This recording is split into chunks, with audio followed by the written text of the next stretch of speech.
Hey everyone, it's Kwa here. In this video, I'm going to do a book review on the book No Nonsense Buddhism for Beginners. So this is my first review on a Buddhism book. It's a bit of a departure on the typical books that I tend to do. In this particular book, the reason why I wanted to share with you a review on this book is because it has done an incredible impact on my life recently. So just recently I've been going through a lot of tough times in the year, going through a lot of financial problems, health problems, family problems, and I looked at my predictions for this year, and unfortunately it's very unfavorable. The luck is unfavorable, and it's currently happening at the moment. So with the onslaught of all these challenges that I'm currently having, I've been looking at a book or some philosophy or some sort of refuge that will help me get through these tough times. And I've always been fond of Buddhism as a religion, and however I didn't go too deep with the knowledge, and I really wanted to start somewhere to try and learn a lot more about Buddhism, because I had an experience back when I was growing up where I actually encountered God. I saw God with my own eyes. That really changed me, and it's really left an impact in my life. So this book, No Nonsense Buddhism for Beginners by Noah Rasheta. There's a lot of Buddhism books out there that covers the basic gist of Buddhism, such as the Eightfold Path, Four Noble Truths, and there's a whole bunch of other principles and philosophies that you can follow in Buddhism. However, it can be tough to understand. It can be tough to follow, because if you go through the books and the content within there, it's a bit tricky to really grasp and understand. However, you need some sort of guide that will help you go through what Buddhism is from ground up. And the way that this book is structured is it covers questions and answers. So it starts with a question, or it's a typical question that you will tend to ask. So for example, is Buddha a god? And the answer is no, Buddha wasn't a god. He was someone who was practicing, who discovered Buddhism, and then it's really much a principle in a lifestyle which you follow to enable you to achieve fulfillment, happiness, and enter this place called nirvana. I'm not trying to all the truth or anything. This is just from my interpretation of the book. But this book covers the basic gist of Buddhism. So, for example, the famous principle in Buddhism is the Four Noble Truths. Is that one of the truths is that life is suffering. So isn't that interesting? So life is suffering. So a lot of people tend to think that if you want to live life, you want to live a life that's free of pain, frustration, anger.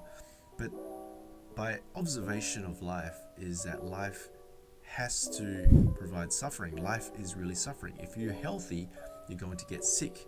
If you're going through tough times, you're going to get out of those tough times into good times. If you have some sort of illness, whatever it is, this is part of life. It's just part of life. And it's not something that you look at it from a negative point of view.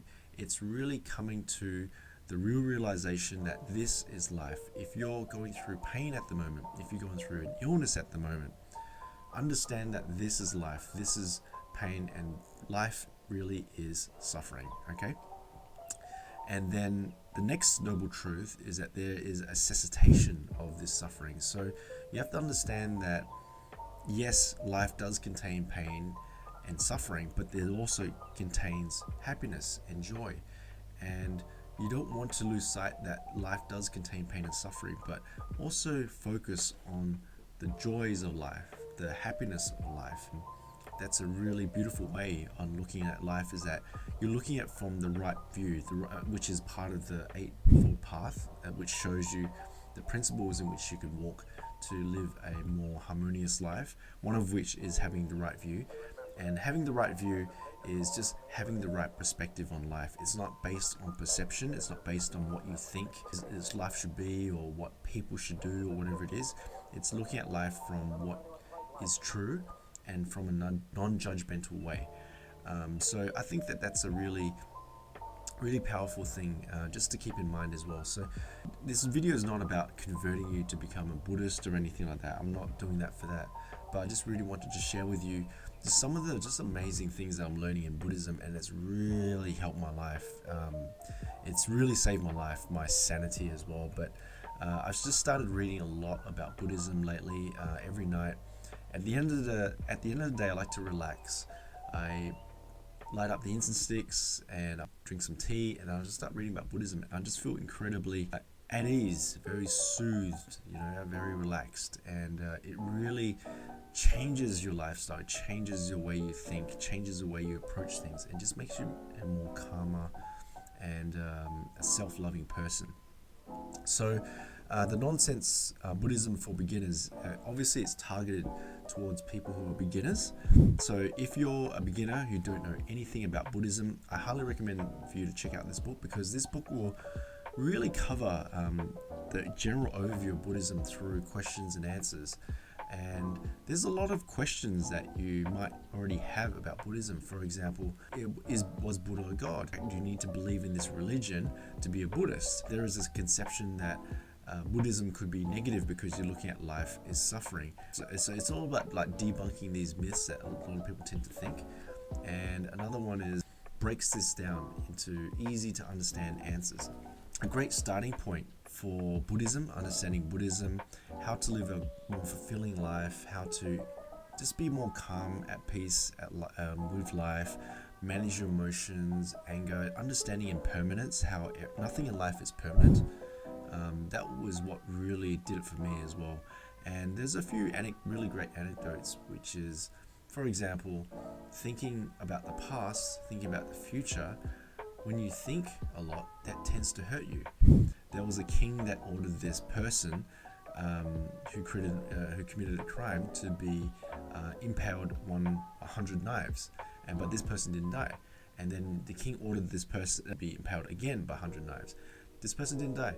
And then he asked the villagers to bring out the most sharpest knives possible and impale this person 100 times again, right? So I know it's really crude, that example, but the point of that story is that whenever you think about the past, it's like impaling yourself with a knife, because the past can bring a lot of suffering. You can think about the mistakes that you've made. You can think about your regrets. You can think about the times when you've made a mistake. You can think about a bad situation, but you can also think about a good thing. But most of the time you might be thinking about the past as a bad thing, and that way you're really hurting yourself. You're really hurting yourself by stabbing yourself with a knife, right? And I know that's a really graphic image, but that's, if you think about it, if you think about the past, you do hurt, you do create these feelings of pain. So for example, for myself, I'm in my 40s now, and looking back at my 20s and 30s, I made a lot of mistakes. And when I think back, I wish I didn't do those things. But sometimes I keep thinking, obsessing about the past. I wish I didn't do that. Oh my God, I can't believe I did that. And I keep thinking about it, and that creates feelings of sadness, guilt. It creates feelings of pain for me. And sometimes I can't control thinking about the past. I'm just addicted to thinking about it. And then when I came across that quote, I realized, wow, I'm actually hurting myself by thinking about the past. So I'm going to stop thinking about the past. I can't do anything about the past but learn from it. So then the past few weeks, I've just realized that if I think about the past, I'm going to hurt myself. I don't want to hurt myself anymore. So just stop thinking about the past, So just little things like that. It's a little way of just improving your life, a different way of just improving things.